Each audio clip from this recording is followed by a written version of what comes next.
हाँ जी students, good afternoon everyone. बेटे last class के अंदर अपना जो चैप्टर है दैट इज रीप्रोडक्टिव हेल्थ, पहले अपने खत्म कर लिया सी ह्यूमन रिप्रोडक्शन। अज अपन नेक्स्ट चैप्टर शुरू कर रहे हैं दैट इज रीप्रोडक्टिव हेल्थ। पहले आप कंटेंट पढ़ते हैं कि इस चैप्टर के अंदर आप पढ़ांगे की एंड रीप्रोडक्टिव हेल्थ है जिहड़ा वो हुंदा की है। जनरल अगर आप अपने को इस साल आप थर्ड यूनिट के अंदर हेल्थ बारे इन जनरल भी पढ़ांगे, ह्यूमन हेल्थ एंड डिजीजेस, ठीक है, that is in general health पढ़ांगे। इन जनरल हेल्थ की है बेटे, इन जनरल हेल्थ हुंदी है किसी दी भी बॉडी, किसी भी परसन दी body physically, socially, physical, social ते मेंटल तीनों तरीके दे नाल ठीक होए ओ हेल्दी पर्सन होंदा है, ओ हेल्थ है। देखो एक बंदा आपां नूं फिजिकली ठीक दिख रहा है पर वो बोलदा है मतलब लाइक ओदा मेंटल जिहड़ा लेवल है वो ठीक नहीं है तो वो ठीक नहीं मन्निया जाता, ठीक है। मेंटल, सोशल मतलब ओदी सोसाइटी दे नाल कोई इंटरैक्शन नहीं है, ठीक है। ओदी सोसाइटी, सोशल दा मतलब ओदी सराउंडिंग्स ने जिहड़ियां वो क्लीन नहीं हैगियां, ओ गंदगी फैला रहा है तो दैट इज वो हेल्दी पर्सन नहीं है। फिजिकल मतलब फिजिकल बॉडी है जिहड़ी वो अपनी ठीक होनी चाहिए। फिजिकल तो आपां नूं पता ही है ना कि आपां नूं कोई बीमारी है तो आपां अपने आप नूं अनहेल्दी गिनना शुरू कर देंगे, ठीक है, तो वो हेल्थ हो गया। हुण मैं इहदे अगे एक वर्ड लगाता रीप्रोडक्टिव हेल्थ, ठीक है, आर हेल्थ, रीप्रोडक्टिव हेल्थ। अगर कि रीप्रोडक्टिव हेल्थ हुंदे बेटे अगर किसी परसन दे रीप्रोडक्टिव ऑर्गन्स ने जेड़े वो सही वर्क कर रहे ने, ठीक है, वो सही तरीके दे नाल फिजिकली, सोशली हेल्दी ने, ठीक है, ताकि जेड़ी नेक्स्ट जनरेशन है वो प्रोड्यूस कर सके, ओदे बच्चों के अंदर प्रॉपर डिफरेंस होए, वो अपनी जिहड़ी मैरिड लाइफ है उन्होंने इंजॉय कर सके, that is considered to be as reproductive health, ठीक है। तो रिप्रोडक्टिव हेल्थ दे अंदर सिंपली जो WHO कहती है बेटे ओदे अंदर अपनी की आ गई कि अपने जिहड़े रिप्रोडक्टिव ऑर्गन्स ने वो अपने फंक्शनली नॉर्मल होने चाहिए ने, फिजिकली एंड फंक्शनली हेल्दी होने चाहिए। Means we can say are reproductive organs must be functionally and physically healthy, ठीक है। अगर वो फंक्शनली ते फिजिकली हेल्दी है तो अपने को की हो जाऊगा our reproductive health must be good. किदे अकॉर्डिंग है? अकॉर्डिंग टू WHO है। हुण देखो इस चैप्टर के अंदर आपां केड़ी चीज पढ़नी है। इस चैप्टर के अंदर आपां जनरली डील करांगे about the reproductive health according to WHO। Reproductive health नूं समझाना या पढ़ाना क्यों जरूरी है सोसाइटी दे लई, मतलब लोकां नूं कि दसिया जाना चाहिए कि बच्चों के अंदर प्रॉपर डिफरेंस होना चाहिए, दो बच्चों के अंदर, ठीक है, व्हाटसोएवर किसी फैमिली के अंदर जिन्ने भी बच्चे ने उन्होंने अंदर प्रॉपर डिफरेंस होना चाहिए। तो ये अंदर एक तो आप एक बच्चों के एक प्रॉपर सेफ जिहड़ा है लाइन बच्चों के अंदर प्रेजेंट होना, ठीक है, डिफरेंस प्रेजेंट होना, मतलब लोगों को गाइड करना कि तुसी अगर प्रेगनेंसी नहीं चाहते, थोड़ा बच्चा छोटा है, उन्हां चीज़ों को गाइड करना, ठीक है, how we can prevent the unwanted pregnancies, ठीक है। तो एक तो अपने को ए पॉइंट आ गया इस चैप्टर के अंदर कि how to prevent the pregnancies. अगर अपने को वी कैन से फर्स्ट दे अंदर आप की पढ़ांगे इस चैप्टर दे अंदर कि बच्चों के अंदर जिहड़ा सुरक्षित अंतराल है उन्होंने रखण लई जिहड़े कॉन्ट्रासेप्टिव मेजर्स ने आपां उन्हां नूं किवें यूज कर सकते हैं ते उन्हां नूं क्यों यूज करना चाहिए है, ठीक है, ये चीज आपां पढ़ांगे इस चैप्टर दे अंदर, ठीक है। सेकेंड आपां की पढ़ांगे, ये तो हो गया कि देखो day by day population rise होई जा रही है, अगर एवें ही लोगों के बेबीज ने जिहड़े वो पैदा हुंदे गए। सेंसस पढ़ांगे आपां कि 19th सेंचुरी के अंदर इंडिया की पॉपुलेशन इन्नी सीगी, हुण 2000 सेंचुरी के अंदर वो ਜਿਹੜਾ ਹੈ ਉਹਦਾ ਰੇਸ਼ੋ 3 ਟਾਈਮਸ ਇਨਕਰੀਜ਼ ਹੋ ਚੁੱਕਿਆ ਹੈ। ਜੇ ਆਉਣ ਵਾਲੇ ਟਾਈਮ 'ਚ ਗ੍ਰਾਫ ਐਵੇਂ ਹੀ ਰਾਈਜ਼ ਹੁੰਦਾ ਗਿਆ ਤਾਂ ਵਾਟ ਵਿਲ ਬੀ देयर, ਠੀਕ ਹੈ। ਤਾਂ ਆਪਾਂ ਇਹ ਤਾਂ ਹੋ ਗਿਆ ਕਿ ਆਪਾਂ ਉਹਨਾਂ ਨੂੰ ਪ੍ਰੋਪਰ ਰੀਪਰੋਡਕਟਿਵ ਹੈਲਥ ਬਾਰੇ ਦੱਸਣਾ ਇਸ ਚੈਪਟਰ ਦਾ ਇੱਕ ਮੋਟਿਵ ਹੈ। ਸੈਕਿੰਡ ਮੋਟਿਵ ਆਫ ਦਾ ਚੈਪਟਰ ਕੀ ਹੈ ਬੇਟੇ? ਸੈਕਿੰਡ ਮੋਟਿਵ ਆਫ ਚੈਪਟਰ ਹੋਊਗਾ ਆਪਣੇ ਕੋਲ ਕਿ ਇਹ ਤਾਂ ਹੋ ਗਿਆ ਕਿ ਜਿੰਨਾ ਲੋਕਾਂ ਦੇ ਬੱਚੇ ਪੈਦਾ ਹੋ ਹੀ ਜਾ ਰਹੇ ਨੇ ਉਹਨਾਂ ਨੂੰ ਆਪਾਂ ਰੋਕ ਕਿਵੇਂ ਸਕਦੇ ਹਾਂ, ਠੀਕ ਹੈ। ਇਫ ਦੇ ਆਰ ਅਨਵਾਂਟਡ ਕਿਵੇਂ? ਕਿਉਂਕਿ ਉਹਨਾਂ ਕੋਲ ਆਲਰੇਡੀ ਉਹਨੇ ਬੇਬੀਜ਼ ਹੈ ਜਿੰਨੇ ਉਹਨਾਂ ਨੂੰ ਰਿਕੁਆਇਰਮੈਂਟ ਹੈ, ठीक है, फैमिली कंप्लीट है and they do not want the extra kind of the pregnancy. तो उस चीज नु रोकना प्लस अपनी मैं जिवें पहले क्या सैक्शुअल लाइफ नु इंजॉय करना, ठीक है। One thing, one part of the chapter it is. ਇਹਦੇ ਅੰਦਰ ਆਪਾਂ ਪੋਪੂਲੇਸ਼ਨ ਨੂੰ ਸਟੱਡੀ ਕਰਾਂਗੇ ਫਰਸਟ ਕਿ population day by day rise ਹੋ ਰਹੀ ਹੈ ਤਾਂ ਉਹਨੂੰ ਕੰਟਰੋਲ ਕਰਨ ਲਈ ਲੋਕਾਂ ਨੂੰ ਰੀਪਰੋਡਕਟਿਵ ਮੈਜਰਸ ਨੇ ਜਿਹੜੇ ਉਹ ਦੱਸੇ ਜਾਣੇ ਚਾਹੀਦੇ। ਵਨ ਪਾਰਟ ਆਫ ਦਾ ਚੈਪਟਰ। ਸੈਕਿੰਡ ਪਾਰਟ ਆਫ ਦਾ ਚੈਪਟਰ ਦੇ ਅੰਦਰ ਆਪਾਂ ਕੀ ਪੜਾਂਗੇ? जिन्ना लोगों दे हुण देखो सोसाइटी के अंदर एक प्रॉब्लम है कि पॉपुलेशन राइज हो रही है, प्रॉब्लम है।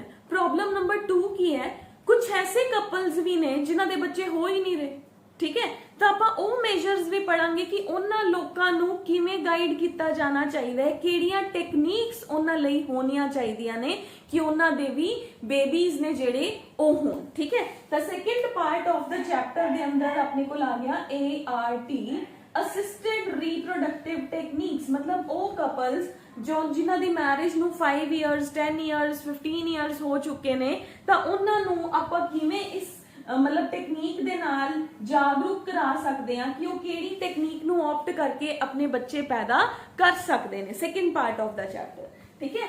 ਥਰਡ ਪਾਰਟ ਆਫ ਦਾ ਚੈਪਟਰ ਦੇ ਅੰਦਰ ਆਪਾਂ ਕੀ ਪੜਾਂਗੇ? we will study about, देखो reproductive ਆਪਾਂ ਨੇ ਪੜਿਆ ਰੀਪਰੋਡਕਟਿਵ ਸਿਸਟਮ ਹੈਲਦੀ ਹੈ ਤਾਂ ਆਪਣੀ ਜਿਹੜੀ ਲਾਈਫ ਹੈ ਫੈਮਿਲੀ ਹੈ ਉਹਦੇ ਅੰਦਰ ਰਿਲੇਸ਼ਨਸ ਨੇ ਜਿਹੜੇ ਆਪਾਂ ਉਹਨਾਂ ਨੂੰ ਕਿਵੇਂ ਮੈਨੇਜ ਕਰਦੇ। ਦੋ ਪਾਰਟਸ ਦੇ ਅੰਦਰ ਆਪਾਂ ਨੇ ਇਹ ਦੇਖ ਲਿਆ। ਥਰਡ ਪਾਰਟ ਦੇ ਅੰਦਰ ਆਪਾਂ ਪੜਾਂਗੇ ਜਦੋਂ ਰੀਪਰੋਡਕਟਿਵ ਸਿਸਟਮ ਅਨਹੈਲਦੀ ਹੋਏ, ਉਹਨੂੰ ਡਿਜ਼ੀਜ਼ਸ ਹੋ ਜਾਣ, ਠੀਕ ਹੈ, ਜਿਵੇਂ ਏਡਸ ਹੈ, ਸਾਈਫਿਲਿਸ ਹੈ, ਸੈਕਸ਼ੁਅਲੀ ਟ੍ਰਾਂਸਮਿਟਡ ਡਿਜ਼ੀਜ਼ਸ। ਉਹ ਡਿਜ਼ੀਜ਼ਸ ਜੋ ਸੈਕਸ਼ੁਅਲੀ ਟ੍ਰਾਂਸਮਿਟ ਹੋਣਗੀਆਂ ਤਾਂ ਆਪਾਂ ਇਸ ਪਾਰਟ ਦੇ ਅੰਦਰ ਉਹਨਾਂ ਨੂੰ ਵੀ ਦੇਖਾਂਗੇ, ਠੀਕ ਹੈ। ਤਾਂ ਬੇਸਿਕਲੀ ਆਪਾਂ ਇਹਦੇ ਅੰਦਰ ਫਰਸਟ ਦੇਖਾਂਗੇ ਪੋਪੂਲੇਸ਼ਨ ਹੈ ਜਿਹੜੀ ਉਹ ਡੇ ਬਾਈ ਡੇ ਐਕਸਪਲੋਰਡ ਹੋ ਰਹੀ ਹੈ ਤਾਂ ਉਹਦਾ ਸੈਂਸਸ ਦੇਖਾਂਗੇ। ਉਸ ਤੋਂ ਬਾਅਦ ਆਪਾਂ ਪੋਪੂਲੇਸ਼ਨ ਨੂੰ ਕੰਟਰੋਲ ਕਿਵੇਂ ਕਰ ਸਕਦੇ ਆ, ਬਰਥ ਕੰਟਰੋਲ ਦੇ ਮੈਜਰਸ ਜਿਨ੍ਹਾਂ ਨੂੰ ਆਪਾਂ ਕਹਿੰਦੇ ਆ ਉਹ ਸੈਂਸਸ ਦੇ ਜਿਹੜੇ ਬਰਥ ਕੰਟਰੋਲ ਦੇ ਮੈਜਰਸ ਨੇ ਉਹ ਦੇਖਾਂਗੇ। ਫਿਰ ਉਸ ਤੋਂ ਬਾਅਦ ਆਪਾਂ diseases and assisted reproductive techniques बारे पढ़ांगे, ठीक है। तो अपने मोटिव पता चल गए। फर्स्ट मोटिव की हो गया चैप्टर दा कि पॉपुलेशन है जिहड़ी ओ डे बाय डे राइज होई जा रही है तो उन्नू कंट्रोल करन दे की मेजर्स ने ਉਹ ਆਪਾਂ ਇਸ ਚੈਪਟਰ 'ਚ ਦੇਖਾਂਗੇ। ਫਿਰ ਆਪਾਂ ਕੀ ਦੇਖਾਂਗੇ ਕਿ ਅਗਰ ਰੀਪਰੋਡਕਟਿਵ ਆਰਗਨਸ ਹੀ ਅਨਹੈਲਦੀ ਹੈ, ਡਿਜ਼ੀਜ਼ਸ ਨੇ ਉਹਨਾਂ ਦੇ ਅੰਦਰ ਤਾਂ ਉਹ ਡਿਜ਼ੀਜ਼ਸ ਬਾਰੇ ਪੜਾਂਗੇ। ਥਰਡ ਆਪਾਂ ਕੀ ਪੜਾਂਗੇ ਬੇਟੇ? ਜਿੰਨਾ ਕਪਲਸ ਦੇ ਬੱਚੇ ਹੀ ਨਹੀਂ ਹੈਗੇ ਤਾਂ ਉਹ ਬੱਚੇ ਕਿਵੇਂ ਪੈਦਾ ਕਰ ਸਕਦੇ ਨੇ। ਉਹ ਮਤਲਬ ਆਪਾਂ ਓਵਰਆਲ ਰੀਪਰੋਡਕਸ਼ਨ ਦੇ ਨਾਲ ਰਿਲੇਟਡ ਜੋ ਵੀ ਸਟ੍ਰੈਟੇਜੀਜ਼ ਨੇ ਆਪਾਂ ਉਹ ਸਾਰੀਆਂ ਸਟ੍ਰੈਟੇਜੀਜ਼ ਇਸ ਚੈਪਟਰ ਦੇ ਅੰਦਰ ਪੜਾਂਗੇ। ਜ਼ਿਆਦਾ ਬੱਚੇ ਹੋ ਰਹੇ ਨੇ ਤਾਂ ਵੀ ਕੰਟਰੋਲ ਕਿਵੇਂ ਕੀਤਾ ਜਾ ਸਕਦਾ ਹੈ, ਨਹੀਂ ਹੋ ਰਹੇ ਤਾਂ ਵੀ ਕਿਵੇਂ ਕੰਟਰੋਲ ਕੀਤਾ ਜਾ ਸਕਦਾ ਹੈ, ਜੇ ਰੀਪਰੋਡਕਟਿਵ ਆਰਗਨਸ ਅਨਹੈਲਦੀ ਨੇ ਤਾਂ ਉਹਨਾਂ ਨੂੰ ਕਿਵੇਂ ਦੇਖਿਆ ਜਾ ਸਕਦਾ ਹੈ, ਠੀਕ ਹੈ। ਮਤਲਬ ਉਹਨੂੰ ਕਿਵੇਂ ਠੀਕ ਕੀਤਾ ਜਾ ਸਕਦਾ ਹੈ। ਕਲੀਅਰ? ਤਾਂ ਇਹ ਚੀਜ਼ਾਂ ਆਪਾਂ ਇਸ ਚੈਪਟਰ ਦੇ ਅੰਦਰ ਪੜਾਂਗੇ। ਹੁਣ ਬੇਟੇ ਆਪਾਂ ਨੂੰ ਇਹ ਪਤਾ ਚੱਲ ਗਿਆ ਕਿ ਰੀਪਰੋਡਕਟਿਵ ਹੈਲਥ ਹੈ ਜਿਹੜੀ ਉਹ ਹੁੰਦੀ ਕੀ ਹੈ ਕਿ ਕਿਸੇ ਵੀ ਪਰਸਨ ਦੇ ਰੀਪਰੋਡਕਟਿਵ ਆਰਗਨਸ ਦਾ ਹੈਲਦੀ ਹੋਣਾ ਉਹਨੂੰ ਆਪਾਂ ਕਹਿੰਦੇ ਆ ਰੀਪਰੋਡਕਟਿਵ ਹੈਲਥ। ਕੌਣ ਕਹਿੰਦਾ ਹੈ? WHO ਕਹਿੰਦੀ ਹੈ, ठीक है। WHO सेज कि अगर किसी पर्सन दे रिप्रोडक्टिव ऑर्गन्स हेल्दी ने ਤਾਂ ਹੀ ਉਹ ਬੱਚੇ ਪੈਦਾ ਕਰ ਸਕਦਾ ਹੈ, ਆਪਣੀ ਜਿਹੜੀ ਸੈਕਸ਼ੂਅਲ ਲਾਈਫ ਹੈ ਉਹਨੂੰ ਇੰਜੋਏ ਕਰ ਸਕਦਾ ਹੈ, ਠੀਕ ਹੈ। ਤਾਂ ਹੁਣ ਆਪਣੇ ਕੋਲ ਹੈ ਬੇਟੇ ਪ੍ਰੋਬਲਮਸ ਕੀ ਆ ਜਾਂਦੀਆਂ ਨੇ। ਪ੍ਰੋਬਲਮਸ ਕੀ ਨੇ ਰੀਪਰੋਡਕਟਿਵ ਹੈਲਥ ਦੇ ਲਈ? ਆਪਣੇ ਕੋਲ ਕਿਹੜੇ ਕਿਹੜੇ ਮੈਜਰਸ ਨੇ, ਪ੍ਰੋਬਲਮਸ ਕੀ ਨੇ? ਪ੍ਰੋਬਲਮਸ ਤਾਂ ਇਹ ਨੇ ਬੇਟੇ ਕਿ ਦੇਖੋ ਇੰਡੀਆ ਦੇ ਅੰਦਰ ਜਿਹੜਾ ਹੈ ਆਪਾਂ ਇਹ ਕਹਿ ਸਕਦੇ ਹਾਂ ਕਿ ਰੀਪਰੋਡਕਟਿਵ ਹੈਲਥ ਦੇ ਅੰਦਰ ਬੱਚਿਆਂ ਨੂੰ ਰੀਪਰੋਡਕਟਿਵ ਹੈਲਥ ਕਿਉਂ ਪੜਾਈ ਜਾਣੀ ਚਾਹੀਦੀ ਹੈ? ਫਸਟ ਆਫ ਆਲ ਲੋਕਾਂ ਨੂੰ ਦੱਸਿਆ ਜਾਣਾ ਚਾਹੀਦਾ ਹੈ ਕਿ ਜਿਹੜੇ ਤੁਹਾਡੇ ਬੇਬੀਜ਼ ਨੇ ਉਹਨਾਂ ਦੇ ਅੰਦਰ ਪ੍ਰੋਪਰ ਡਿਫਰੈਂਸ ਹੈ ਜਿਹੜਾ ਉਹ ਹੋਣਾ ਚਾਹੀਦਾ ਹੈ। ਮਤਲਬ we can say there must be the difference between the we can say health of the babies, age of the babies, ਜਿਹਨੂੰ ਆਪਾਂ ਕਹਿੰਦੇ ਆ ਕਿ ਅਗਰ population day by day rise ਹੋ ਰਹੀ ਹੈ, ਠੀਕ ਹੈ, ਅਗਰ ਬੱਚੇ ਤੇਜ਼ੀ ਨਾਲ ਪੈਦਾ ਹੋ ਹੀ ਜਾਣਗੇ ਤਾਂ ਆਪਣੇ ਕੋਲ ਪੋਪੂਲੇਸ਼ਨ ਹੈ ਜਿਹੜੀ ਉਹ ਓਵਰ ਹੋ ਜਾਊਗੀ। ਪ੍ਰੋਬਲਮਸ ਨੇ ਇਹ, ਠੀਕ ਹੈ, ਅਗਰ ਡੇ ਬਾਈ ਡੇ ਆਪਣੇ ਕੋਲ ਰੀਪਰੋਡਕਟਿਵ ਹੈਲਥ ਜਿਹੜੀ ਹੈ ਉਹਦੇ ਅੰਦਰ ਲੋਕਾਂ ਨੂੰ ਰੀਪਰੋਡਕਟਿਵ ਹੈਲਥ ਬਾਰੇ ਨੌਲੇਜ ਨਹੀਂ ਹੈ ਤਾਂ ਡੇ ਬਾਈ ਡੇ ਜਿਹੜੀਆਂ ਪ੍ਰੋਬਲਮਸ ਆਪਾਂ ਫੇਸ ਕਰ ਰਹੇ ਹਾਂ। ਕਿਉਂਕਿ ਇੰਡੀਆ ਦੇ ਅੰਦਰ ਕੀ ਸਿਨੈਰੀਓ ਹੈ, ਇੰਡੀਆ ਦੇ ਅੰਦਰ population day by day continuously, and we are the second in population worldwide. China ਤੋਂ ਬਾਅਦ ਇੰਡੀਆ ਦਾ ਹੀ ਨੰਬਰ ਹੈ ਜਿਹੜਾ ਆਉਂਦਾ। This is not the news of happiness for us ਕਿ ਆਪਾਂ ਕਿਸੇ ਚੀਜ਼ ਦੇ ਅੰਦਰ ਤਾਂ ਅੱਗੇ ਹੈਗੇ ਆ। ਦਿਸ is not the news of happiness. ਇਹ ਬੈਡ ਥਿੰਗ ਹੈ। ਕਿਉਂ ਬੈਡ ਥਿੰਗ ਹੈ? ਦੇਖੋ, ਓਵਰ ਪੋਪੂਲੇਸ਼ਨ ਦੇ ਨਾਲ ਕੀ ਹੋਊਗਾ, ਕਰੀਅਰ ਦੀਆਂ ਅਪੋਰਚੁਨਿਟੀਜ਼ ਨੇ ਜਿਹੜੀਆਂ ਬੇਟੇ ਉਹ ਡਿਕਰੀਜ਼ ਹੋ ਜਾਣਗੀਆਂ ਨਾ। ਦੇਖੋ, ਅੱਜ ਤੋਂ 20 to 25 ਇਅਰਸ ਪਹਿਲੇ ਜਾਂ ਇਵਨ 35 ਇਅਰਸ ਪਹਿਲੇ ਦੇਖੋ, ਗਵਰਨਮੈਂਟ ਜੌਬ ਲੈਣ ਲਈ ਲੋਕਾਂ 'ਚ ਕੋਈ ਇੰਨੀ ਜ਼ਿਆਦਾ ਕੰਪੀਟੀਸ਼ਨ ਹੈ ਜਿਹੜਾ ਉਹ ਨਹੀਂ ਹੁੰਦਾ ਸੀ। ਈਜ਼ੀਲੀ ਲੋਕਾਂ ਨੂੰ ਗਵਰਨਮੈਂਟ ਜੌਬਸ ਮਿਲਦੀਆਂ ਸੀ ਜੋ ਉਸ ਟਾਈਮ ਤੇ ਕਰਨਾ ਚਾਹੁੰਦੇ ਸੀ। ਅੱਜ ਦੇਖੋ, ਇੱਕ ਜੌਬ ਨਿਕਲਦੀ ਹੈ, ਉਹਦੇ ਪਿੱਛੇ ਹਜ਼ਾਰਾਂ ਕੈਂਡੀਡੇਟਸ ਨੇ ਜਿਹੜੇ ਉਹ ਫਾਰਮ ਭਰਨ ਲਈ ਤਿਆਰ ਹੋ ਜਾਂਦੇ ਹਨ ਨਾ। ਦੈਟ ਇਜ਼ ਕਰੀਅਰ ਅਪਰਚੁਨਿਟੀਜ਼ ਕੀ ਨੇ? ਜਿਵੇਂ ਜਿਵੇਂ ਪੋਪੂਲੇਸ਼ਨ ਇਨਕਰੀਜ਼ ਹੋਊਗੀ, ਰੀਪਰੋਡਕਟਿਵ ਹੈਲਥ ਹੈ ਜਿਹੜੀ ਉਹਦੇ ਬਾਰੇ ਲੋਕਾਂ ਨੂੰ ਪ੍ਰੋਪਰ ਨੌਲੇਜ ਨਹੀਂ ਹੋਊਗੀ ਤਾਂ ਕਰੀਅਰ ਅਪਰਚੁਨਿਟੀਜ਼ ਨੇ ਜਿਹੜੀਆਂ ਉਹ ਡਿਕਰੀਜ਼ ਹੋ ਜਾਣਗੀਆਂ। ਠੀਕ ਹੈ, ਉਸ ਤੋਂ ਬਾਅਦ ਆ ਜਾਓ ਕਿ ਮਦਰ ਦੀ ਜਿਹੜੀ ਹੈਲਥ ਹੈ, ਜਿੰਨੇ ਬੱਚੇ ਜ਼ਿਆਦਾ ਪੈਦਾ ਹੋਈ ਜਾਣਗੇ, ਮੈਟਰਨਲ ਹੈਲਥ ਹੈ ਜਿਹੜੀ ਉਹ ਡਿਕਰੀਜ਼ ਹੁੰਦੀ ਜਾਊਗੀ। ਦੇਖੋ, ਕਿਤੇ ਤਾਂ ਇੱਕ ਲੜਕੀ ਨੇ ਇੱਕ ਜਦੋਂ ਮਦਰ ਬਣੀ ਤਾਂ ਉਹਦੀ ਬੋਡੀ ਦੇ ਅੰਦਰ ਇਨਫ ਅਮਾਉਂਟ ਆਫ ਜਿਹੜਾ ਆਇਰਨ ਹੈ, ਕੈਲਸ਼ੀਅਮ ਹੈ, ਉਹਨੇ ਬਾਹਰੋਂ ਦੀ ਲਿਆ ਤੇ ਬੇਬੀ ਹੈਲਦੀ ਹੈ ਜਿਹੜਾ ਉਹ ਪੈਦਾ ਹੋਇਆ। ਕਿੱਥੇ ਇੱਕ ਲੜਕੀ ਨੇ 10 ਬੱਚੇ ਪੈਦਾ ਕਰਤੇ ਤਾਂ ਉਹਦੀ ਬੋਡੀ ਚੋਂ ਜੋ ਆਇਰਨ ਕੈਲਸ਼ੀਅਮ ਦੇ ਲੈਵਲਸ ਨੇ ਉਹ ਡਿਕਰੀਜ਼ ਹੋਣੇ ਸ਼ੁਰੂ ਹੋ ਗਏ ਨਾ। ਜੋ ਬੱਚਾ ਲਾਸਟ ਚ ਪੈਦਾ ਹੋਊਗਾ, ਸਪੋਜ਼ 7th ਬੇਬੀ ਹੈ, 8th ਬੇਬੀ ਹੈ ਜਾਂ 9th ਬੇਬੀ ਹੈ, ਉਦੋਂ ਤੱਕ ਮਦਰ ਦੀ ਬੋਡੀ ਚੋਂ ਤਾਂ ਬਹੁਤ ਸਾਰਾ ਆਇਰਨ ਔਰ ਕੈਲਸ਼ੀਅਮ ਦੇ ਲੈਵਲਸ ਨੇ ਜਿਹੜੇ ਉਹ ਚਲੇ ਗਏ, ਕਿਉਂਕਿ ਬੱਚੇ ਨੂੰ ਬਣਾਉਣ ਲਈ ਮਦਰ ਦੀ ਬੋਡੀ ਚੋਂ ਕੈਲਸ਼ੀਅਮ ਲਿਆ ਜਾਂਦਾ ਹੈ। ਦੇਖੋ, ਅੱਜ ਤੋਂ 20 ਇਅਰਸ ਬੈਕ, 30 ਇਅਰਸ ਬੈਕ ਜਦੋਂ ਕੋਈ ਫੀਮੇਲ ਪ੍ਰੈਗਨੈਂਟ ਹੁੰਦੀ ਸੀ ਉਹਨੂੰ ਹਸਪੀਟਲ ਵੀ ਨਹੀਂ ਲੈ ਕੇ ਜਾਂਦੇ ਸੀ। ਯੈਸ ਔਰ ਨੋ? ਅਗਰ ਹਸਪੀਟਲਾਈਜ਼ ਹੀ ਨਹੀਂ ਕੀਤਾ ਤਾਂ ਅੱਜ ਕੱਲ ਤਾਂ ਫੀਮੇਲਸ ਨੂੰ ਫਿਰ ਆਇਰਨ ਕੈਲਸ਼ੀਅਮ ਦੇ ਸਪਲੀਮੈਂਟਸ ਮਿਲਦੇ ਆ, ਪਹਿਲੇ ਤਾਂ ਉਹ ਵੀ ਨਹੀਂ ਮਿਲਦੇ ਸੀਗੇ ਨਾ। ਤਾਂ ਫੀਮੇਲ ਦੀ ਹੈਲਥ ਜਿਹੜੇ 5-6 ਬੇਬੀਜ਼ ਪੈਦਾ ਕਰਨ ਤੋਂ ਬਾਅਦ ਉਹਦੀ ਹੈਲਥ ਦਾ ਸਟੇਟਸ ਹੁੰਦਾ ਸੀ ਜਿਹੜਾ ਉਹ ਪੂਅਰ ਹੋਣਾ ਸਟਾਰਟ ਹੋ ਜਾਂਦਾ ਸੀ। ਮੀਨਸ ਜੋ ਬੇਬੀ ਲਾਸਟ 'ਚ ਜਾ ਕੇ ਪੈਦਾ ਹੋਊਗਾ ਉਹ ਤਾਂ ਵੈਸੇ ਹੀ ਫਿਜ਼ੀਕਲੀ ਮੈਂਟਲੀ ਰਿਟਾਰਡਡ ਪੈਦਾ ਹੋ ਸਕਦਾ ਹੈ, ਕਿਉਂਕਿ ਜਦੋਂ ਬੱਚੇ ਨੂੰ ਉਹਦੀ ਗਰੋਥ ਲਈ ਪ੍ਰੋਪਰ ਆਇਰਨ, ਪ੍ਰੋਪਰ ਕੈਲਸ਼ੀਅਮ ਹੀ ਨਹੀਂ ਮਿਲੂਗਾ ਤਾਂ ਉਹਦੀ ਗਰੋਥ ਹੈ ਜਿਹੜੀ ਉਹ ਪ੍ਰੋਪਰ ਵੇ ਦੇ ਨਾਲ ਨਹੀਂ ਹੋਊਗੀ। ਠੀਕ ਹੈ, ਤਾਂ ਆਪਣੇ ਕੋਲ ਇਹ ਆ ਗਿਆ। ਉਸ ਤੋਂ ਬਾਅਦ ਇੰਡੀਆ ਦੇ ਅੰਦਰ ਹੋਰ ਕੀ ਹੈ ਬੇਟੇ? Maternal mortality. ਹੁਣ ਦੇਖੋ, ਇੱਕ ਹੋਰ ਚੀਜ਼ ਵੱਲ ਚੱਲਦੇ ਆ। ਇਹ ਤਾਂ ਆਪਣੇ ਕੋਲ ਕੌਨਸੀਕੁਐਂਸਿਸ ਹੋ ਗਏ ਕਿ ਮਦਰ ਦੀ ਹੈਲਥ ਡਿਕਰੀਜ਼ ਹੋ ਰਹੀ ਹੈ, ਕਰੀਅਰ ਹੈ ਜਿਹੜਾ ਉਹ ਡਿਕਰੀਜ਼ ਹੋ ਰਿਹਾ, ਪੋਪੂਲੇਸ਼ਨ ਓਵਰ ਹੋ ਰਹੀ ਹੈ। ਹੁਣ ਅਗਰ ਆਪਾਂ 19s ਦੀ ਗੱਲ ਕਰੀਏ, 90s ਦੀ, ਮੈਂ ਇੱਥੇ ਇੱਕ ਹੋਰ ਪ੍ਰੋਬਲਮ ਡਿਸਕਸ ਕਰ ਲਿਆ। 1947 ਤੋਂ ਬਾਅਦ 2000 ਸੈਂਚੁਰੀ ਤੱਕ ਇੰਡੀਆ ਇੱਕ ਐਸੀ ਕੰਟਰੀ ਹੈ ਜਿਨੇ ਬਰਥ ਕੰਟਰੋਲ, ਰੀਪਰੋਡਕਟਿਵ ਜਿਹੜਾ ਆਪਾਂ ਕਹਿ ਸਕਦੇ ਹਾਂ reproductive and child care programmes ਨੇ ਜਿਹੜੇ ਉਹ ਇੰਡੀਆ ਨੇ ਸ਼ੁਰੂ ਕੀਤੇ ਸੀ।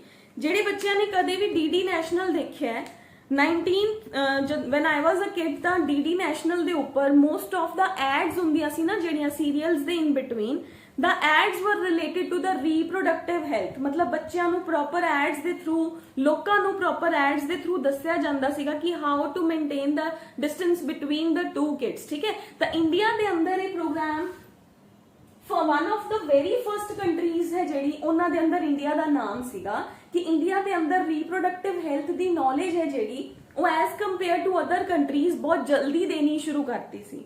ਬਟ ਉਹਦੇ ਨਾਲ ਕੀ ਹੋਇਆ, ਹਸਪੀਟਲਸ ਬਣਾਏ ਗਏ, ਮਦਰਸ ਨੂੰ ਨੌਲੇਜ ਦਿੱਤੀ ਗਈ। ਹੁਣ ਕੀ ਹੋਇਆ, ਜਿਹੜੇ ਲੋਕ ਇਲਿਟਰੇਸੀ ਵੱਲ ਨੇ ਉਹਨਾਂ ਨੇ ਉਹਨਾਂ ਮੇਜਰਸ ਨੂੰ ਵੀ ਆਪਟ ਕਰ ਲਿਆ, ਬੱਚੇ ਵੀ ਪੈਦਾ ਕਰਨੇ ਸ਼ੁਰੂ ਕਰਤੇ। ਠੀਕ ਹੈ, ਹਸਪੀਟਲਸ ਬਣਾਏ ਗਏ। ਹੁਣ ਉਹ ਹਸਪੀਟਲਸ ਕਰਕੇ ਮਦਰ ਨੇ ਜਿਹੜੀਆਂ ਉਹਨਾਂ ਦਾ ਮਦਰ ਤੇ ਚਾਈਲਡ ਦਾ ਡੈਥ ਰੇਟ ਹੈ ਜਿਹੜਾ ਉਹ ਡਿਕਰੀਜ਼ ਹੋ ਗਿਆ।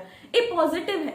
ਬਟ ਮਦਰ ਤੇ ਚਾਈਲਡ ਦਾ ਅਗਰ ਡੈਥ ਰੇਟ ਡਿਕਰੀਜ਼ ਹੋਇਆ, ਠੀਕ ਹੈ, ਤਾਂ ਪੋਪੂਲੇਸ਼ਨ ਵੀ ਤਾਂ ਰਾਈਜ਼ ਹੋ ਰਹੀ ਹੈ ਨਾ। that is population is rising day by day। ਉਹਨੂੰ ਆਪਾਂ ਕਹਿੰਦੇ ਆ ਕਿ due to these health facilities या तो लोग बच्चों के अंदर प्रॉपर डिफरेंस रखन, बच्चों का नंबर है जिहड़ा वो प्रॉपर रखन, फिर तो हेल्थ फैसिलिटीज ने जिहड़ियां वो पॉपुलेशन नूं भी कंट्रोल करनगियां। अदरवाइज दीज हेल्थ फैसिलिटीज, इन्हां हेल्थ फैसिलिटीज करके की होया MMR, मैटरनल मोर्टिलिटी रेट, इहदी फुल फॉर्म है मैटरनल मोर्टिलिटी रेट, मां दा मृत्यु दर डिक्रीज हो गया। पहला के टाइम जिवें मैं हुणे क्या हॉस्पिटल्स नहीं हुंदे सी, बहुत सारिया मदर्स ड्यूरिंग लेबर पेन, हुण आपां नूं पता चल गया what is labour pain, last chapter च पढ़ चुके हैं। हॉस्पिटल ही नहीं हुंदा सी, बहुत सारिया मदर्स नूं, क्योंकि आजकल देखो आजकल अगर मदर नूं ड्यूरिंग लेबर पेन कोई प्रॉब्लम आती है तो डॉक्टर नाल दी नाल हेल्थ फैसिलिटीज प्रेजेंट ने, डॉक्टर नाल दी नाल सी सैक्शन करदा है, मदर ते बेबी दोनों सिक्योर्ड हो जाते हैं। पहला के टाइम के अंदर की हुंदा सीगा, हॉस्पिटल्स नहीं हुंदे सी जिहदे करके मदर एंड बेबी दोनों दी ही डेथ हो जाती सी। तो मदर दा मोर्टिलिटी रेट है जिहड़ा due to health facilities decrease हो गया। एज वेल एज अपने को सेकंड की हो गया infant mortality rate IMR, infant मतलब छोटे बच्चे का भी मृत्यु दर, क्योंकि डॉक्टरी इलाज है जिहड़ा वो ज्यादा मिलना शुरू हो गया तो बच्चे का भी मृत्यु दर डिक्रीज होना शुरू हो गया, जिदे करके पॉपुलेशन है जिहड़ी वो डे बाय डे राइज होई जा रही है। इस तो बाद सैक्शुअली ट्रांसमिटेड डिजीजेस, लोकां नूं सैक्शुअल हेल्थ बारे पता ही नहीं हैगा, तो सैक्शुअली ट्रांसमिटेड डिजीजेस ने जिहड़ियां वो ज्यादा फैल रही ने, ठीक है, क्योंकि they don't know about the precautionary measures, ठीक है। तो जिहड़े सैक्स वर्कर्स हुंदे ने उन्हां करके ये डिजीजेस ने जिहड़ियां वो जनरली ज्यादा फैलनियां स्टार्ट हो गईयां, तां लोकां नूं इन्हां दी भी नॉलेज दित्ती जानी चाहिए। तो these are the problems in the reproductive health nowadays, ठीक है, कि करियर नहीं मिलूगा, सैक्शुअली ट्रांसमिटेड डिजीजेस फैलनगियां, मैटरनल मोर्टिलिटी ते इन्फेंट मोर्टिलिटी रेट है जिहड़ा वो डिक्रीज हो चुके हैं। क्यों? क्योंकि हेल्थ फैसिलिटीज ने जिहड़ियां वो आ चुकियां ने। ਇਹਦੇ अंदर एक पॉपुलेशन का राइज होने का इंडिया च बहुत बड़ा रीजन है अर्ली मैरिज, बच्चों का छोटी उम्र के अंदर ही विआह कर दिता जाता है, जिदे करके बच्चों के अंदर जिहड़ा बेबी पैदा करने की पावर है वो ज्यादा होंदी। देखो जिवें ही फीमेल के अंदर मैंस्ट्रुएशन आना शुरू होया, जिवें कोई चीज नवी होंदी है उहदे अंदर पावर ज्यादा होंदी है ना, जिवें फीमेल के अंदर मैंस्ट्रुएशन आना शुरू होया she has high capacity of fertility, ठीक है, ਉਹਦੇ ਅੰਦਰ फर्टिलिटी ਦਾ रेट है ਜਿਹੜਾ ਉਹ as compare to a mature female बहुत ਜ਼ਿਆਦਾ ਹੁੰਦਾ ਹੈ। ਤਾਂ ਜਦੋਂ ਆਪਾਂ ਕਿਸੇ ਫੀਮੇਲ ਦੀ अर्ली मैरिज ਦੇ ਅੰਦਰ ਉਹਦੀ अर्ली एज ਦੇ ਅੰਦਰ ਉਹਦੀ ਮੈਰਿਜ ਕਰ ਦਿੰਨੇ ਆ ਤਾਂ ਕੀ ਹੋਊਗਾ, ਉਹਦੇ ਨਾਲ ਆਪਣੇ ਕੋਲ ਉਹਦਾ ਜਿਹੜਾ ਹੈ ਅਗੇਨ ਪੋਪੂਲੇਸ਼ਨ ਹੈ ਜਿਹੜੀ ਉਹ ਡੇ ਬਾय ਡੇ ਰਾਈਜ਼ ਕਰਦੀ ਰਹੂਗੀ, ਠੀਕ ਹੈ। ਤਾਂ ਇਹ ਰੀਪਰੋਡਕਟਿਵ ਹੈਲਥ ਦੀਆਂ ਪ੍ਰੋਬਲਮਸ ਨੇ। ਹੁਣ ਆਪਾਂ ਇਹਨਾਂ ਨੂੰ ਹਾਂਜੀ ਬੇਟਾ ਜੀ ਸੌਰੀ ਉਹ ਵਿੱਚ ਫੋਨ ਆ ਗਿਆ ਸੀਗਾ, ਠੀਕ ਹੈ। ਤਾਂ ਨੈਕਸਟ ਹੈ ਬੇਟੇ ਆਪਣੇ ਕੋਲ ਆਪਾਂ ਇਹਨਾਂ ਹੈਲਥ ਨੂੰ ਮਤਲਬ ਰੀਪਰੋਡਕਟਿਵ ਹੈਲਥ ਦੇ ਲਈ ਅੰਦਰ ਜਿਹੜੀਆਂ ਆਪਣੀਆਂ ਪ੍ਰੋਬਲਮਸ ਆ ਰਹੀਆਂ ਨੇ ਇਹਨਾਂ ਨੂੰ ਸੋਲਵ ਕਰਨ ਲਈ ਕਿਹੜੀਆਂ ਸਟ੍ਰੈਟੇਜੀਜ਼ ਆਪਟ ਕਰ ਸਕਦੇ ਹਾਂ। How we can aware the population with these problems, ਠੀਕ ਹੈ। ਤਾਂ ਆਪਣੇ ਕੋਲ ਅਗਲਾ ਆਪਣਾ ਕਿਹੜਾ ਕਨਸੈਪਟ ਹੋ ਗਿਆ, ਫਰਸਟ ਹੋ ਗਿਆ ਆਪਾਂ ਨੇ ਡੈਫੀਨੇਸ਼ਨ ਡਿਸਕਸ ਕੀਤੀ ਰੀਪਰੋਡਕਟਿਵ ਹੈਲਥ ਦੀ, फिर ਆਪਾਂ ने डिस्कस किया कि लोगों ਨੂੰ ਰੀਪਰੋਡਕਟਿਵ ਹੈਲਥ ਦੇ ਨਾਲ ਰਿਲੇਟਡ ਲੋਕਾਂ ਨੂੰ ਵੀ ਨਹੀਂ ਕਹਿ ਸਕਦੇ, ਓਵਰਆਲ ਇੱਕ ਕੰਟਰੀ ਦੇ ਅੰਦਰ ਰੀਪਰੋਡਕਟਿਵ ਹੈਲਥ ਨੂੰ ਲੈ ਕੇ ਕਿਹੜੀਆਂ ਪ੍ਰੋਬਲਮਸ ਆ ਸਕਦੀਆਂ ਨੇ। ਥਰਡ ਨੰਬਰ ਤੇ ਆਪਣੇ ਕੋਲ ਕੀ ਹੋ ਗਿਆ ਬੇਟੇ, ਵਟ ਵੀ ਹੈਵ ਇਜ਼ ਕਿਹੜੀਆਂ ਸਟ੍ਰੈਟੇਜੀਜ਼ ਅਪਣਾਈਆਂ ਜਾਣੀਆਂ ਚਾਹੀਦੀਆਂ ਨੇ ਰੀਪਰੋਡਕਟਿਵ ਹੈਲਥ ਨੂੰ ਰੀਪਰੋਡਕਟਿਵ ਹੈਲਥ ਦੀ ਅਵੇਅਰਨੈਸ ਲੋਕਾਂ ਨੂੰ ਦੇਣ ਲਈ, ठीक है। द फर्स्ट है बेटे family planning programme, family planning programme. Family planning programmes बारे लोगों को दसना चाहिए कि दो बच्चों के अंदर एक तो दूसरे बच्चे के अंदर एट लीस्ट 3 to 4 years का डिफरेंस होना चाहिए, ताकि मदर दी बॉडी उन्हां 3 years के अंदर अपने आप को रिकवर करे and she will be ready to produce the next child, ठीक है। that is about the family planning programming, ठीक है।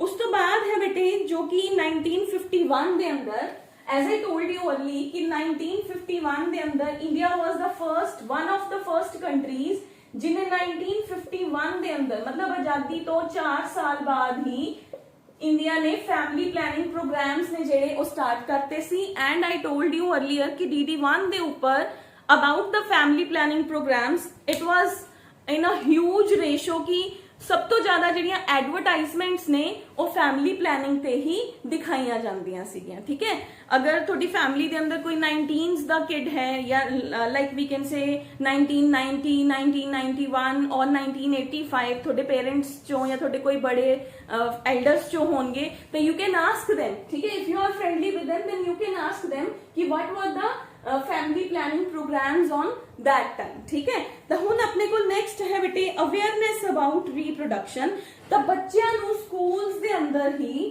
मतलब ਸਕੂਲਸ ਦੇ ਅੰਦਰ ਦੇਖੋ अर्ली ਕਲਾਸਿਸ ਦੇ ਅੰਦਰ ਹੀ 7th 8th ਤੋਂ ਹੀ अबाउट द रीप्रोडक्शन बच्चों ਨੂੰ अवेयरनेस देनी चाहिए है देखो क्यों क्योंकि आप इत्थे एक चीज पढ़ांगे MTP medical termination of pregnancy ठीक है जिवें देखो इंडिया दे अंदर इनू एक हुआ बना दिंदे है कि गर्ल्स ने जिहड़ियां उन्हां नू या बॉयज नू सैपरेट रख के आपां जिहड़ी रिप्रोडक्टिव हेल्थ है ओदी नॉलेज दईए but this should not be there बच्चों नू एक प्रॉपर लैवल ते प्रॉपर तरीके दे नाल समझाया जाना चाहिए कि that what is reproductive health how you can maintain it ठीक है तो उन्होंने मतलब जिवें अपने इंडिया के अंदर सोसाइटी के अंदर हाँ who we are doing like that तो उवें दा एक जिहड़ा स्ट्रैटेजी है वो नहीं होनी चाहिए बच्चों नू प्रॉपर अवेयरनेस देनी चाहिए है अबाउट द प्यूबर्टी ठीक है ताकि उन्होंने पता होए awareness about reproduction I think so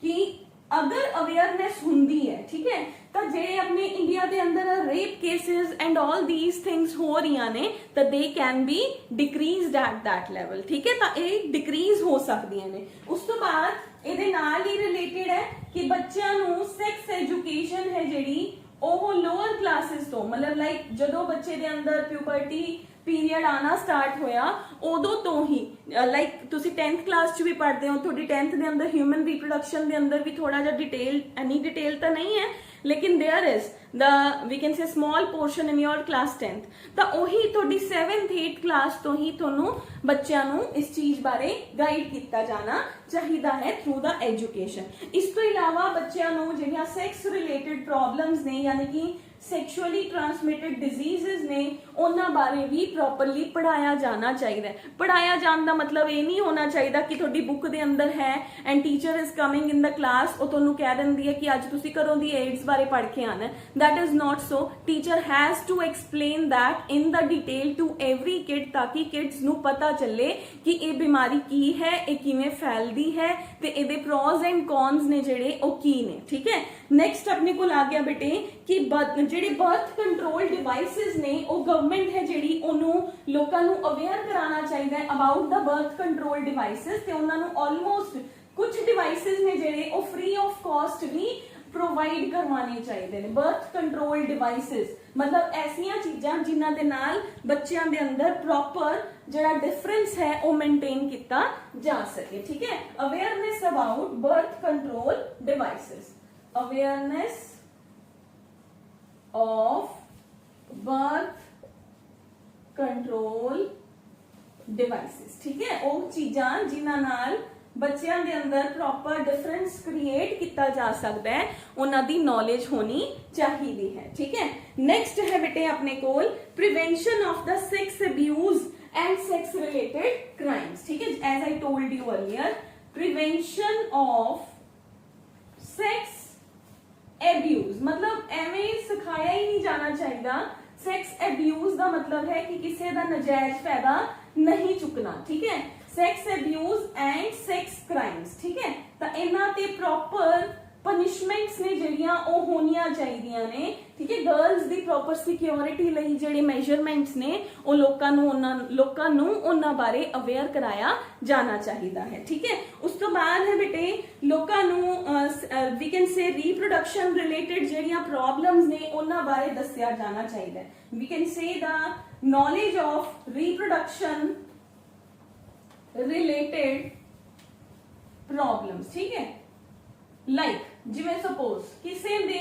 आजकल की वैसे हुण तो बहुत फैमिलियर टाइम आ गया अगर किसी बच्चे दी बॉडी दे अंदर भी कोई ਐਵੇਂ ਦਾ ਚੇਂਜ ਹੈ, ਕੋਈ ਪ੍ਰੋਬਲਮ ਹੈ ਕਿਸੇ ਬੱਚੇ ਨੂੰ, ਤਾਂ ਉਹਨੂੰ ਫੈਮਿਲੀਅਰਲੀ ਆਪਣੀ ਮਦਰ ਆਪਣੇ ਫਾਦਰ ਨੂੰ ਦੱਸਣ ਦਾ ਰਾਈਟ ਹੋਣਾ ਚਾਹੀਦਾ ਹੈ। You can go to your doctor and you can talk about your problem, ਠੀਕ ਹੈ। ਜੋ ਵੀ ਤੁਹਾਨੂੰ ਸੈਕਸ ਰਿਲੇਟਡ ਕੋਈ ਵੀ ਪ੍ਰੋਬਲਮ ਹੈ, ਲਾਈਕ ਕਈ ਵਾਰੀ ਬੱਚੇ ਦੇ ਕਿਸੇ ਸੈਕਸ਼ੂਅਲ ਪਾਰਟ ਦੇ ਅੰਦਰ ਕੋਈ ਪ੍ਰੋਬਲਮ ਹੋ ਸਕਦੀ, ਕੋਈ ਰੈਡਨੈਸ ਹੋ ਸਕਦੀ ਹੈ, ਆਪਾਂ ਸ਼ਾਈ ਹੋ ਕੇ ਦੱਸਦੇ ਨਹੀਂ ਹੈਗੇ, ਤਾਂ ਇੰਨਾ ਰਾਈਟ ਇੰਨੀ ਨੌਲੇਜ ਬੱਚਿਆਂ ਨੂੰ ਅਵੇਅਰ ਕਰਾਈ ਜਾਣੀ ਚਾਹੀਦੀ ਹੈ ਕਿ they can talk to their parents ਔਰ देयर ਡਾਕਟਰ ਐਟ ਲੀਸਟ, ਤਾਂ ਕਿ ਉਹ ਆਪਣੀ ਪ੍ਰੋਬਲਮ ਦਾ ਪ੍ਰੋਪਰ ਸੋਲੂਸ਼ਨ ਹੈ ਜਿਹੜਾ ਉਹਨਾਂ ਨੂੰ ਮਿਲ ਸਕੇ, ਠੀਕ ਹੈ। ਉਸ ਤੋਂ ਬਾਅਦ ਹੈ ਬੇਟੇ ਜਿਹੜੀਆਂ ਮੈਡੀਕਲ ਫੈਸਿਲਿਟੀਜ਼ ਨੇ ਉਹਨਾਂ ਬਾਰੇ ਲੋਕਾਂ ਨੂੰ ਅਵੇਅਰ ਕਰਾਇਆ ਜਾਣਾ ਚਾਹੀਦਾ ਹੈ ਕਿ ਜੱਚਾ ਬੱਚਾ ਲਈ ਜਿਹੜੇ ਗਵਰਨਮੈਂਟ ਫੰਡ ਦੇ ਰਹੀ ਹੈ, ਮੈਡੀਕਲ ਫੈਸਿਲਿਟੀ ਦਾ ਮਤਲਬ ਹੈ ਕਿ ਗਵਰਨਮੈਂਟ ਜੋ ਚੀਜ਼ਾਂ ਫ੍ਰੀ ਆਫ ਕਾਸਟ ਦੇ ਰਹੀ ਹੈ, ਮਦਰ ਲਈ ਜੋ ਫੰਡਿੰਗ ਆ ਰਹੀ ਹੈ, ਉਹਦੇ ਬਾਰੇ ਲੋਕਾਂ ਨੂੰ ਪ੍ਰੋਪਰ ਨੌਲੇਜ ਹੋਣੀ ਚਾਹੀਦੀ। ਤਾਂ these are very easy points. Chapter ਤੋਂ ਬਿਲਕੁਲ ਈਜ਼ੀ ਚੈਪਟਰ ਹੈ। ਇਹਦੇ ਵਿੱਚੋਂ ਨੀਟ ਦੇ ਅੰਦਰ ਵੀ 2-3 ਕੁਐਸਚਨਸ ਆ ਪੁੱਛੇ ਜਾਂਦੇ ਆ ਬੇਟੇ। ਇਹਦੇ ਚੋਂ ਤੁਹਾਡੇ ਫਾਈਨਲ ਐਗਜ਼ਾਮ ਦੇ ਅੰਦਰ ਵੀ 2 to 3 ਮਾਰਕ ਦਾ ਜਿਹੜਾ ਕੁਐਸਚਨ ਹੈ ਉਹ ਪੁੱਛਿਆ ਜਾਂਦਾ ਹੈ, ਠੀਕ ਹੈ। ਤਾਂ ਇਸ ਚੈਪਟਰ ਨੂੰ ਜਦੋਂ ਤੁਸੀਂ ਇੱਕ ਵਾਰੀ ਚੰਗੀ ਤਰ੍ਹਾਂ ਸੁਣੋਗੇ ਤੇ ਇੱਕ ਵਾਰੀ ਚੰਗੀ ਤਰ੍ਹਾਂ ਆਪਣੇ ਆਪ ਪੜ੍ਹੋਗੇ ਤਾਂ ਉਹਨੇ ਸ਼ਾਰਟ 'ਚ ਹੀ ਤੁਹਾਡਾ ਇਹ ਚੈਪਟਰ ਫਾਈਨਲ ਐਗਜ਼ਾਮ ਲਈ ਹੀ ਪ੍ਰਿਪੇਅਰ ਹੋ ਜਾਊਗਾ, ਠੀਕ ਹੈ। ਤਾਂ ਗੋ ਵਿਦ दैट ਈਜ਼ का ਇਹ ਨਾ ਸਮਝਿਓ ਵੀ ਅੱਜ ਦਾ ਲੈਕਚਰ ਬੋਰਿੰਗ ਹੈ ਜਾਂ ਜੋ ਵੀ ਹੈ, it's quite interesting, but slowly and steadily आप उस पोर्शन वाल मूव करांगे, ठीक है। द नेक्स्ट है बेटे एक चीज है एमनियोसेंटेसिस। इस स्ट्रैटेजीज के अंदर ही है एमनियोसेंटेसिस। एमनियोसेंटेसिस एक टेक्निक है which is very important according to your examination point of view, ठीक है। तो इन्हों चंगी तरह पढ़ना है, समझना भी चंगी तरह। स्ट्रैटेजीज के अंदर ही है एमनियोसेंटेसिस। एमनियोसेंटेसिस देखो आप कल परसों लास्ट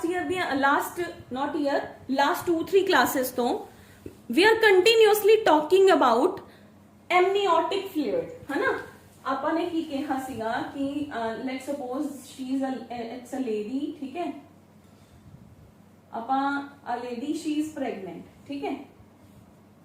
प्रेगनेंसी दे अंदर की होगा, ਇਹਦੇ ਕੋਲ बेबी है, ਇਹਦੇ वॉर्म दे अंदर, ठीक है। आ बेबी है, ਇਹਦਾ कनेक्शन है मदर दी बॉडी दे नाल, ਇਹ मदर दी बॉडी होगी, ओके। ਹੁਣ ਕੀ ਹੋਊਗਾ ਬੇਟੇ एमनियोसेंटेसिस, मदर दे बॉडी दे अंदर बेबी दे सराउंडिंग्स दे अंदर की प्रेजेंट है, फ्लूइड प्रेजेंट है। ਕਿਹੜਾ फ्लूइड है जो बच्चे ਨੂੰ प्रोटेक्ट कर रहे हैं, ठीक है। जो बच्चे ਦੀ ਹੀ ਆਪਾਂ ਨੇ ਕਿਹਾ ਸੀਗਾ यूरिन, बच्चे दियां ही किडनीज, बच्चे दे ही ऑर्गन्स फॉर्म कर रहे हैं उस फ्लूइड ਨੂੰ लेटर ऑन, ठीक है। इस फ्लूइड ਨੂੰ ਆਪਾਂ ਕੀ ਕਿਹਾ ਸੀਗਾ एमनियोटिक फ्लूइड, याद है ना। हजे ਤਾਂ ਕੱਲ ਪਰਸੋਂ ਹੀ ਖਤਮ ਕੀਤਾ ਚੈਪਟਰ एमनियोटिक फ्लूइड। ਹੁਣ ਕੀ ਹੁੰਦਾ ਹੈ, ਅਗਰ ਕਿਸੇ ਮਦਰ ਦਾ ਸਕੈਨ ਹੋਇਆ, ਅਲਟਰਾਸੋਨੋਗ੍ਰਾਫੀ ਹੋਈ, ਡਾਕਟਰ ਨੂੰ ਲੱਗਿਆ ਸੋਨੋਗ੍ਰਾਫੀ ਇੱਕ ਉਹ ਟੈਕਨੀਕ ਹੁੰਦੀ ਹੈ ਬੇਟੇ that is invasive, non invasive technique, ਜਿਹਦੇ 'ਚ ਕੋਈ ਪੇਨ ਨਹੀਂ ਹੁੰਦਾ। ਮਦਰ ਦੇ ਯੂਟਰਸ ਮਤਲਬ ਮਦਰ ਦੇ ਹੀ ਐਬਡੋਮਨ ਦੇ ਉੱਪਰ ਇੱਕ ਮਸ਼ੀਨ ਘੁਮਾਈ ਜਾਂਦੀ ਹੈ। ਅਗਰ ਕਿਸੇ ਨੇ ਕਦੇ ਕਿਡਨੀ ਦਾ ਕੋਈ ਸਟੋਨ ਵਗੈਰਾ ਲਈ USG ਕਰਾਈ ਹੋਏ ਅਲਟਰਾਸੋਨੋਗ੍ਰਾਫੀ, ਤਾਂ ਉਹਨੂੰ ਪਤਾ ਹੁੰਦਾ ਹੈ ਕਿ ਬੋਡੀ ਦੇ ਉੱਪਰ ਐਵੇਂ ਦਾ ਇੱਕ ਇਨਸਟਰੂਮੈਂਟ ਹੁੰਦਾ, ਉਹਨੂੰ ਪੋਲਾ ਘੁਮਾਇਆ ਜਾਂਦਾ ਹੈ ਮੈਡੀਸਨ ਲਗਾ ਕੇ। ਉਹ ਅਲਟਰਾਸੋਨੋਗ੍ਰਾਫੀ ਕੀਤੀ, ਡਾਕਟਰ ਨੂੰ ਉਸ ਅਲਟਰਾਸੋਨੋਗ੍ਰਾਫੀ ਦੇ ਅੰਦਰ ਲੱਗਿਆ ਕਿ ਇਸ ਬੱਚੇ 'ਚ ਕੋਈ ਪ੍ਰੋਬਲਮ ਹੈ, ਠੀਕ ਹੈ। ਤਾਂ ਡਾਕਟਰ ਨੇ ਇੱਕ ਟੈਸਟ ਰੈਫਰ ਕੀਤਾ ਕਿ you should go for the amniocentesis. इस टेस्ट के अंदर ये टेस्ट राउंड अबाउट 16 तो लेके 22 वीक्स ऑफ प्रेगनेंसी के अंदर कराया जाता है, ठीक है। हुण अपने कोल डॉक्टर ने इस टेस्ट के अंदर की हुंदा है, एक सिरिंज के थ्रू इथों दी फ्लूइड लिया जाता है।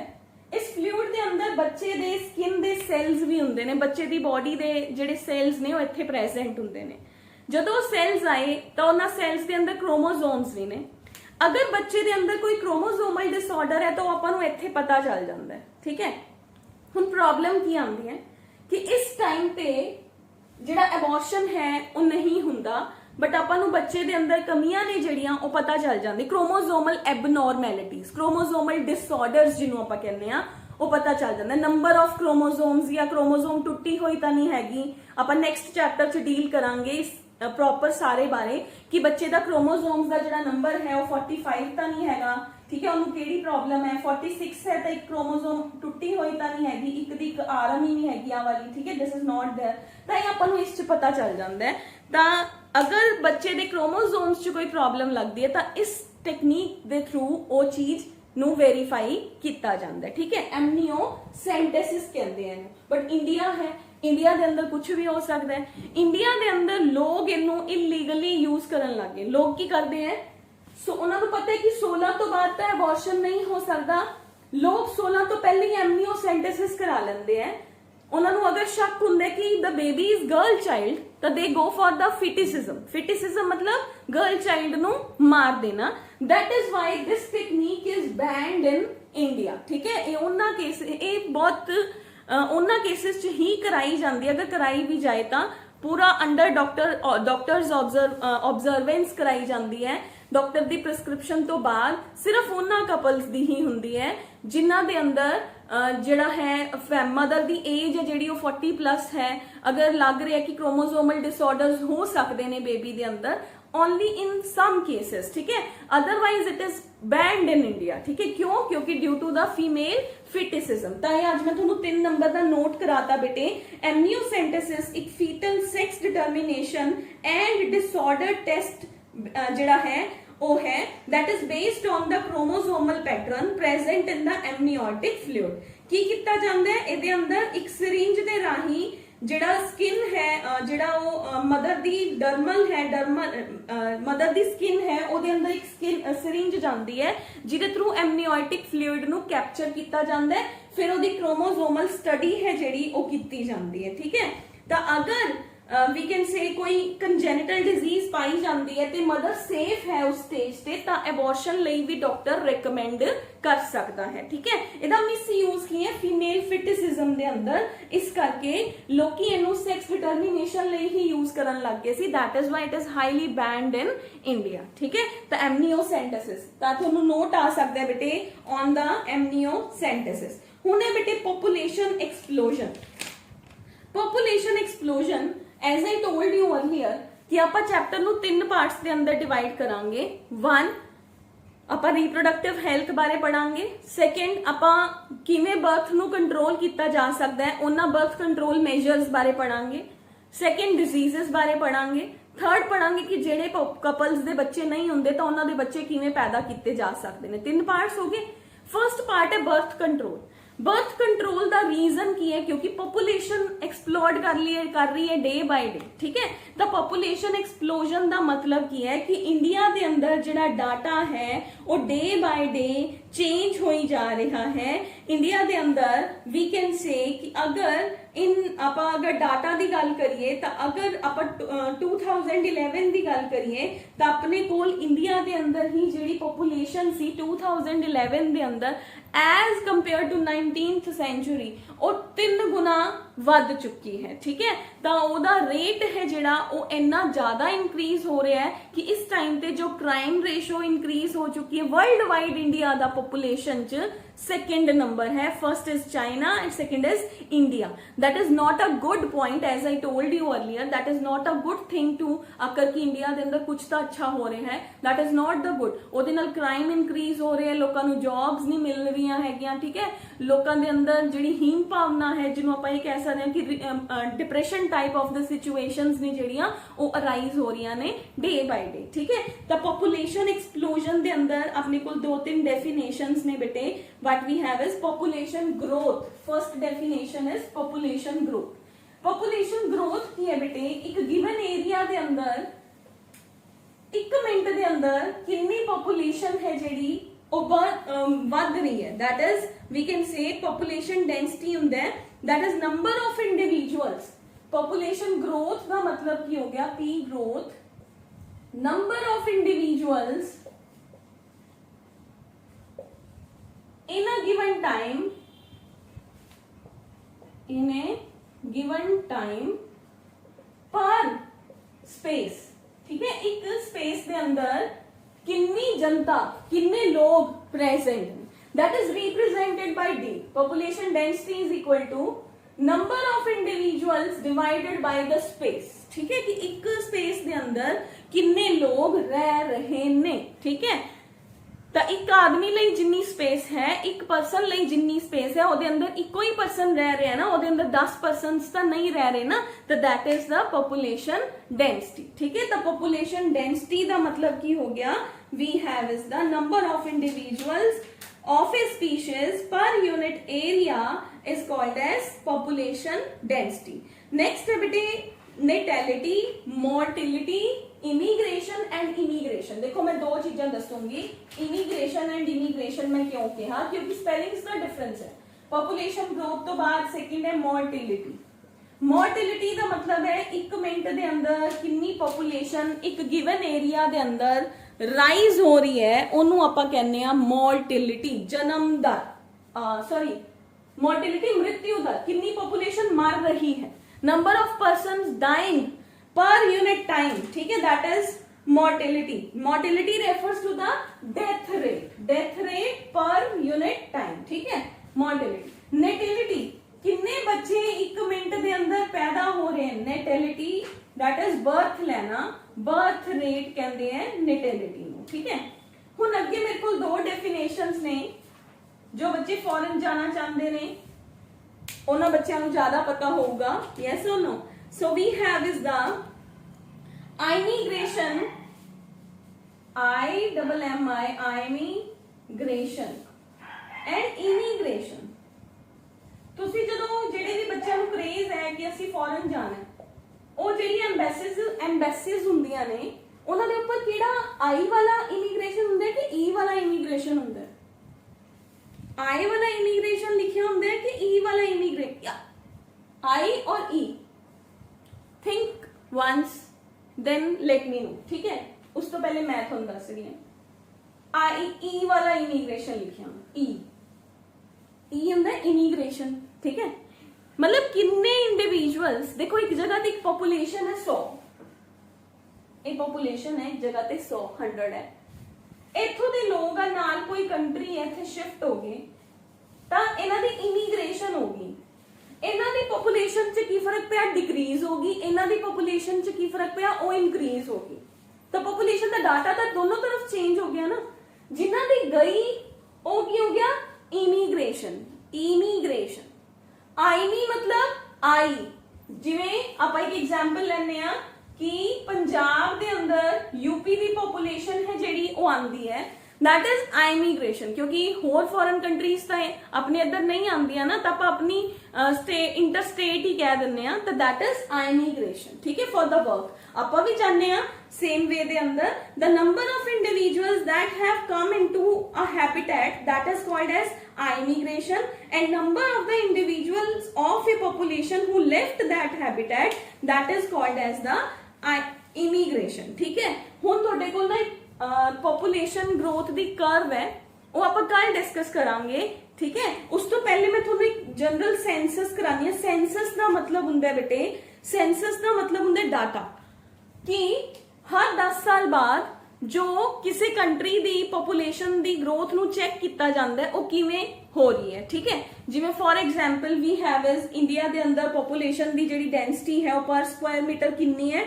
382। जनरलाइज्ड डाटा है। इंडिया दे अंदर मोस्ट पॉपुलर स्टेट, सब तो ज्यादा पॉपुलेशन है जिहड़ी वो कित्थे है? यूपी दे अंदर है। सब तो घट पॉपुलेशन कित्थे है? सिक्किम दे अंदर है। ठीक है, हाई लिटरेसी रेट किथे है? केरला दे अंदर है। लो लिटरेसी रेट किथे है? बिहार दे अंदर है। ठीक है, बिगेस्ट स्टेट केड़ा है? एज पर एरिया राजस्थान है। लोएस्ट स्टेट केड़ा है? गोवा है। तो दीज आर जनरल जीके दे क्वेश्चंस ने, पेपर से नहीं पूछे जाएंगे, फॉर योर नॉलेज से। ठीक है, इन्हें कहते सेंसस। सेंसस का मतलब होता है data, data of population at A time. ठीक है, उस तो बाद है बेटे हाई पॉपुलेशन दे रीजन की ने, population day by day increase क्यों हो रही है?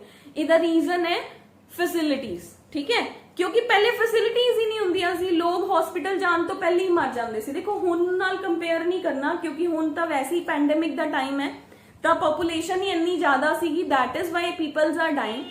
इन अ नॉर्मल सिचुएशन दे अंदर देखो अपने पर्सनस इन्ने नहीं मरते हैगे। आपां एक नॉर्मल बंदा घर च बीमार होया, आपां उहनूं हॉस्पिटलाइज्ड कराया, ਆਪਾਂ ਉਹਨੂੰ ਥੋੜੇ ਦਿਨਾਂ ਬਾਅਦ ਐਡਮਿਟ ਕਰਾਇਆ ਫਿਰ ਉਹ ਠੀਕ ਹੋ ਕੇ ਘਰ ਵਾਪਸ ਆ ਜਾਂਦਾ, ਠੀਕ ਹੈ। ਇਹਨਾਂ ਨੋਰਮਲ ਟਾਈਮ ਦੀ ਗੱਲ ਕਰ ਰਹੇ ਹਾਂ। ਪੈਂਡੇਮਿਕ ਦੇ ਟਾਈਮ 'ਚ ਤਾਂ ਬੜੇ ਸਿਸਟਮਸ ਨੇ ਜਿਹੜੇ ਉਹ ਫੇਲ ਹੋ ਜਾਂਦੇ ਆ, ਠੀਕ ਹੈ। ਤਾਂ ਪੋਪੂਲੇਸ਼ਨ ਦੇ ਰਾਈਜ਼ ਕਰਨ ਦਾ ਰੀਜ਼ਨ ਕੀ ਹੈ? ਗੁੱਡ ਹੈਲਥ ਫੈਸਿਲਿਟੀਜ਼, ਠੀਕ ਹੈ। ਹੈਲਥ ਫੈਸਿਲਿਟੀਜ਼ ਰਾਈਜ਼ ਹੋ ਰਹੀਆਂ ਨੇ ਜਿਹਦੇ ਕਰਕੇ ਡਿਜ਼ੀਜ਼ਸ ਡਿਕਰੀਜ਼ ਹੋ ਰਹੀਆਂ ਨੇ। ਲੋਕਾਂ ਨੂੰ ਹੁਣ ਦੇਖੋ ਬੈਟਰ ਐਡਵਾਂਸਮੈਂਟ ਇਨ ਐਗਰੀਕਲਚਰ ਅੱਛਾ ਹੋ ਰਿਹਾ, ਸਾਰੇ ਲੋਕਾਂ ਨੂੰ ਖਾਣ ਲਈ ਮਿਲ ਰਿਹਾ। ਪਹਿਲਾਂ ਦੇ ਟਾਈਮ 'ਚ ਰਾਜੇ ਮਹਾਰਾਜਿਆਂ ਦੇ ਟਾਈਮ 'ਚ ਅਕਾਲ ਪੈ ਜਾਂਦੇ ਹੁੰਦੇ ਸੀਗੇ, ਅਕਾਲ ਪੈਂਦੇ ਸੀ ਤਾਂ ਕੀ ਹੁੰਦਾ ਸੀ? ਬਹੁਤ ਸਾਰੀ ਪੋਪੂਲੇਸ਼ਨ ਭੁੱਖੀ ਹੀ ਡੈਡ ਹੋ ਜਾਂਦੀ ਸੀ। ਹੁਣ ਤਾਂ ਉਹ ਹੁੰਦਾ ਹੀ ਨਹੀਂ ਹੈਗਾ, ਠੀਕ ਹੈ। अगेन आई एम रिपीटिंग कि पैंडेमिक नु विच इंक्लूड नहीं करना, we are talking about the normal situation in a country, ठीक है।